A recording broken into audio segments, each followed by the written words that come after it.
Saviez-vous qu'il existe un liquide capable de défier complètement la loi la plus fondamentale de notre univers, la gravité, s'écoulant sans effort vers le haut, escaladant les parois d'un récipient comme si la surface de la Terre n'existait pas? C'est le mystérieux hélium superfluide, un état de la matière qui nous oblige à reconsidérer tout ce que nous pensions savoir sur la physique des fluides.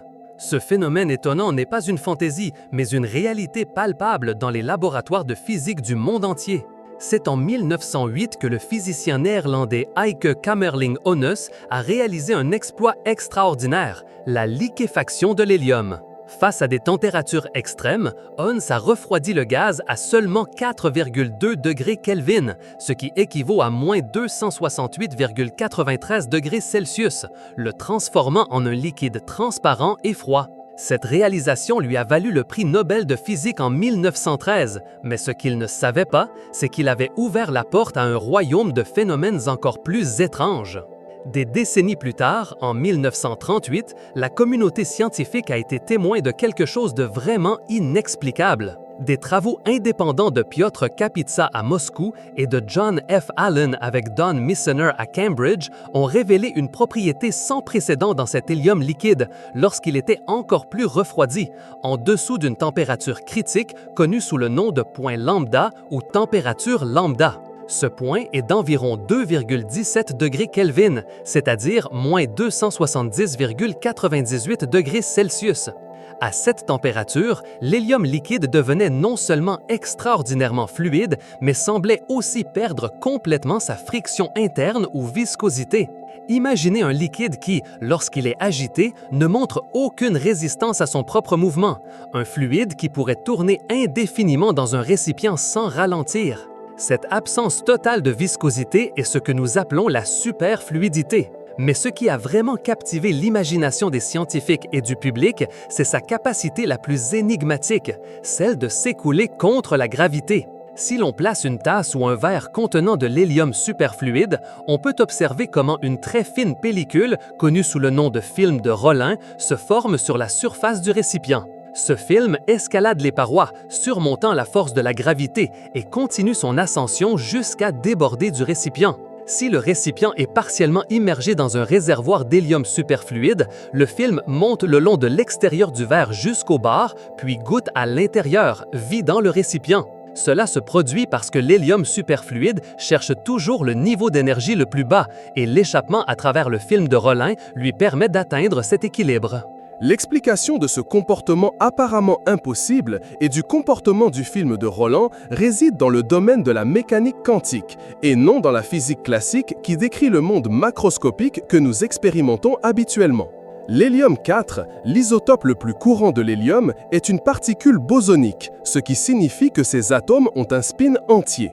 À des températures extrêmement basses, juste en dessous du point lambda, ces atomes bosoniques peuvent expérimenter un phénomène quantique connu sous le nom de condensation de Bose-Einstein. Dans un condensat de Bose-Einstein, une fraction significative des particules occupe l'état quantique de plus basse énergie, se comportant non pas comme des atomes individuels, mais comme une seule entité quantique cohérente.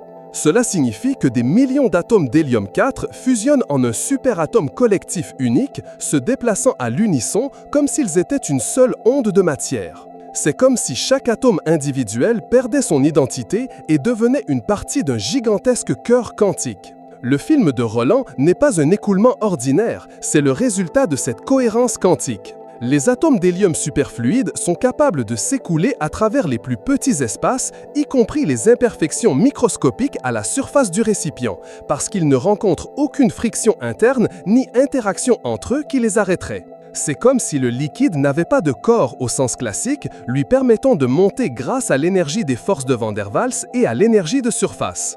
Un autre phénomène impressionnant qui démontre la superfluidité de l'hélium est l'effet Fontaine.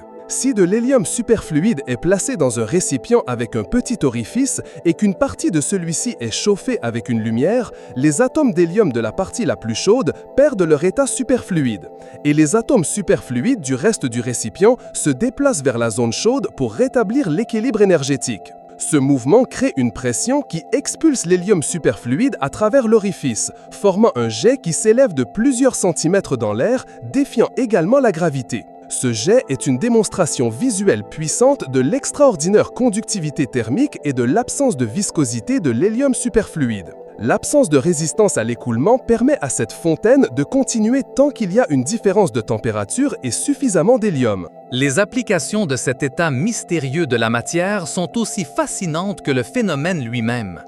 L'hélium superfluide est le réfrigérant le plus efficace connu, capable d'atteindre les températures les plus basses imaginables, à peine une fraction de degré au-dessus du zéro absolu. Il est essentiel dans le fonctionnement des dispositifs scientifiques et technologiques de pointe. Par exemple, à l'Organisation européenne pour la recherche nucléaire, mieux connue sous le nom de CERN, le grand collisionneur de hadrons utilise des milliers de litres d'hélium superfluide pour refroidir ses aimants supraconducteurs à des températures de 1,9 degrés Kelvin.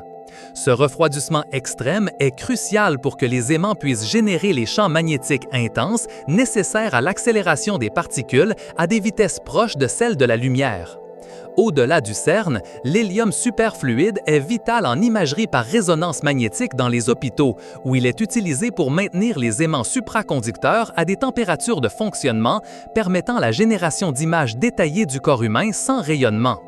En astronomie, des télescopes spatiaux comme le télescope spatial Spitzer et le télescope spatial James Webb ont employé et emploient de l'hélium liquide ou des cryoréfrigérateurs basés sur des cycles de réfrigération à l'hélium pour refroidir leurs détecteurs infrarouges sensibles. Cela leur permet de capturer le faible rayonnement d'objets cosmiques lointains sans le bruit thermique que la chaleur produirait, ouvrant des fenêtres sans précédent sur l'univers primitif. La recherche sur l'hélium superfluide a également de profondes implications pour notre compréhension fondamentale de l'univers. Il fournit un laboratoire à grande échelle pour étudier des phénomènes quantiques, tels que les vortex quantiques, qui sont des tourbillons de superfluide tournant à des vitesses quantifiées, ce qui signifie qu'ils ne peuvent tourner qu'à des multiples spécifiques d'une unité fondamentale. Ces vortex sont analogues aux trous noirs en théorie des cordes et offrent un moyen d'explorer des propriétés de la mécanique quantique qui seraient autrement inaccessibles. Comprendre l'hélium superfluide nous rapproche du déchiffrage des secrets de la matière noire, de l'énergie noire et de l'unification des forces fondamentales de la nature. Ce liquide énigmatique nous rappelle que la physique, loin d'être une discipline statique, est un domaine vibrant de découvertes continues où l'impossible d'hier est la réalité d'aujourd'hui. Chaque nouvelle découverte nous pousse à réévaluer notre perception du monde, révélant des couches de complexité et de beauté insoupçonnées. L'hélium superfluide ne coule pas seulement contre la gravité, mais il nous pousse aussi à couler contre les limitations de notre propre compréhension, à transcender le conventionnel et à chercher des réponses au plus profond de la réalité. C'est une invitation à la curiosité perpétuelle, à ne jamais cesser de questionner et à explorer les frontières de la connaissance humaine. Si ce voyage à travers l'hélium superfluide a allumé votre propre étincelle de curiosité, n'hésitez pas à laisser un commentaire sur un autre mystère que vous aimeriez que nous explorions. Mettez un like à cette vidéo, abonnez-vous à notre chaîne Explorando pour ne manquer aucune de nos futures expéditions et partagez ces connaissances avec tous vos amis et votre famille.